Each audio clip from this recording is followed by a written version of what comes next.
Assalamualaikum. My name is Numan Bhatti and I will be teaching you photo editing using Adobe Lightroom. The sessions will be conducted online, but I will give you a short demo of what you can expect from this course. So without further ado, let's start. Right, okay, so when you open Lightroom, you will see there's a few different panels and you have a few different modules here. For our course, we'll be using the library and the develop modules. The library module is where you import all your images into Lightroom in a catalog, and the develop module is where you do all the editing. As you can see, the panels on the right hand side with all the settings that you can use and change to edit a photograph. So the first thing that you need to do is import your photos into Lightroom, and to do that you can go to File, Import Photos and Video. You click on that and this dialog box opens. Now on the left hand side you can see it says select a source. So this is where you select the hard drive or the memory card or wherever the image is stored. Generally speaking, I would suggest you to copy your images to a hard drive and then import them into Lightroom. Now from here you just navigate to your folder where your photos are stored, and then you can see this option here, all photos. If you want to import all the photos in that folder, you just check this box and it'll import all the photos.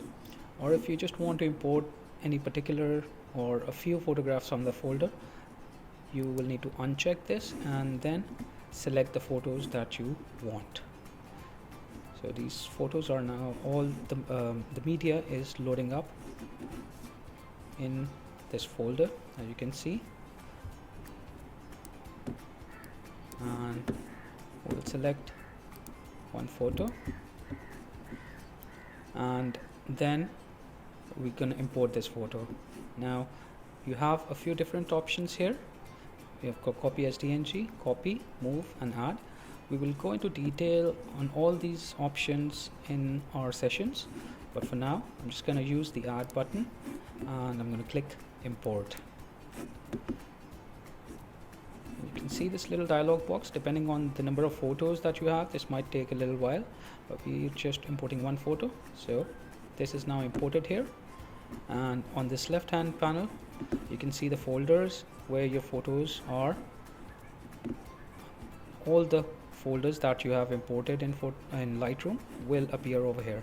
So all the photos that you have imported in Lightroom will appear in this panel, including all the different hard drives if you have any external hard drives that you have imported as well.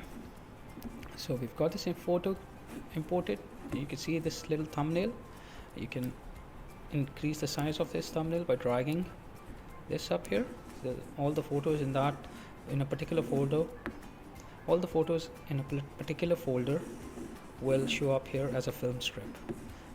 So to edit it, you click on the photo and then you go to develop. When you come into develop mode, the photo enlarges and you can see the entire photo in this middle panel. So you can resize this as you wish. So we're going to just enlarge it a little bit so that we can see in detail. Now this is a photo taken in a studio environment with a lighting setup, but you can see there are certain areas that you can definitely improve on with this photograph. So the first things that you need to do is check the color temperature of the image. So when you come to this right hand panel, you've got here the white balance setting, which is the temperature of the light.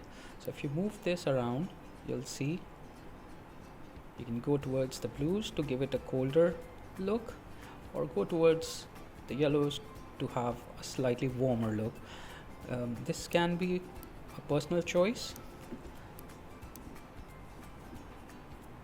but whenever you're working with a photograph that has a human element in it, the skin will be your reference point. So whatever temperature or tint you use, You just need to make sure that the skin does not look artificial or fake. It should look natural. So I think this, with a little bit of -4 temperature, a little bit colder temperature than what was shot, it looks quite decent. So then we move on to tint. Tint will add a color cast to the entire image. So if you want something, if you want a particular color tint, you can use this slider. Coming down, we've got the tone box. You see these are separated into different boxes. So the first one is tone. In the tone you have exposure, which is the brightness of the image. So if your image, if you feel is too bright, you can decrease the exposure, or if it's too dark, you can increase the exposure. That would depend totally on the image that you're working with. Now for the image that we have, I'm just going to slightly increase the exposure. But I think that's good enough. And you can see the highlights. These are a little bit overpowering right now. So with the contrast, I'm going to increase the contrast slightly, and then with the highlights I'm going to bring them down just to make it better and that they don't look overly blown out. With the shadows, we need to bring out certain areas of the shadows because they're quite dark, so we can move the slider of the shadows towards the right to bring the shadows out, a little bit more detail in the shadows. You can see that it's made a huge difference.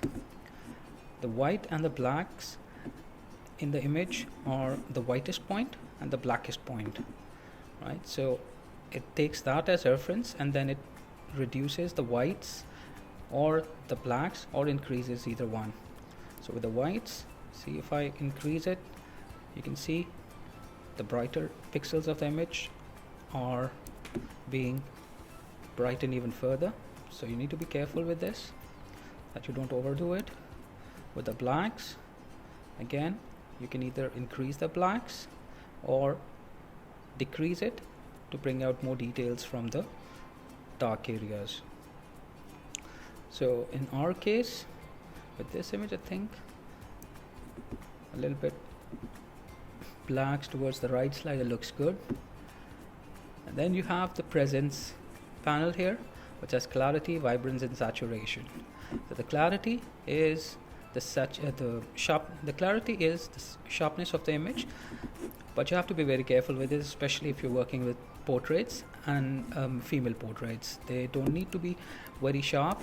So for example, if I increase the clarity on this, you can see that it just ruins the overall image quality. It's just too much. This is very useful with landscapes or textures, or if you're using and if you want to enhance those. With portraiture, usually we bring the clarity down slightly and to give it a more softer look rather than increasing it, unless it's a portrait of someone very old and you have like a lot of wrinkles. In that case, you can increase the clarity slightly to make them more prominent. Then we have the vibrance and saturation. These two are very similar, but saturation, if you increase the saturation, it will increase the intensity of all the pixels in the image which have color in it, or decrease it. So if you want black and white, you can drag it towards the left, and if you want to increase the color saturation or the color intensity, you can drag it to the right. Now saturation, because it uses all the pixels in the image and affects everything, it is quite harsh at times. So if you double click on any of the names on the sliders, it will revert back to 0. So vibrance, on the other hand, is much more subtle. So if you increase the vibrance, you'll see that it does not affect the image colors as harshly as saturation. So what I usually do is I increase the vibrance and I increase it slightly more than I need it, and then I decrease the saturation ever so slightly to balance it out, and I think that looks quite fine. Coming down, you have the tone curve. The tone curve again is similar to what you have in the beginning in the first panel that we had tone, but it's much more controlled, and that it works in regions. So you have the dark regions, which is on the left hand side, so all the dark pixels in your image, then the middle tones in the middle, and the highlights or the bright areas towards the right.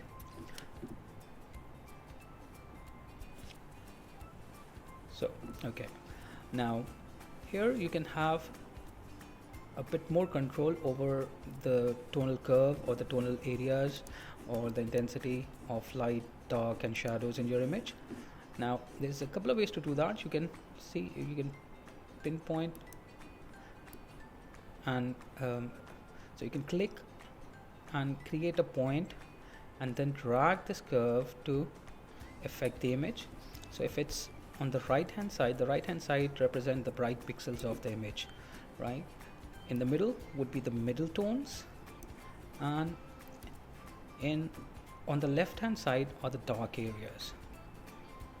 So you can work on the curve itself, or you can work with these sliders. It's totally up to you. So I'm just gonna reset this and just show you how you can do it with the sliders. So increasing or decreasing the highlights, the lights will increase the intensity of the bright pixels, the darks will increase or decrease the dark areas, and the shadows with the mid dark tones. So I'm gonna bring out the shadows slightly more over here and maybe decrease the darkness slightly, so the dark areas are more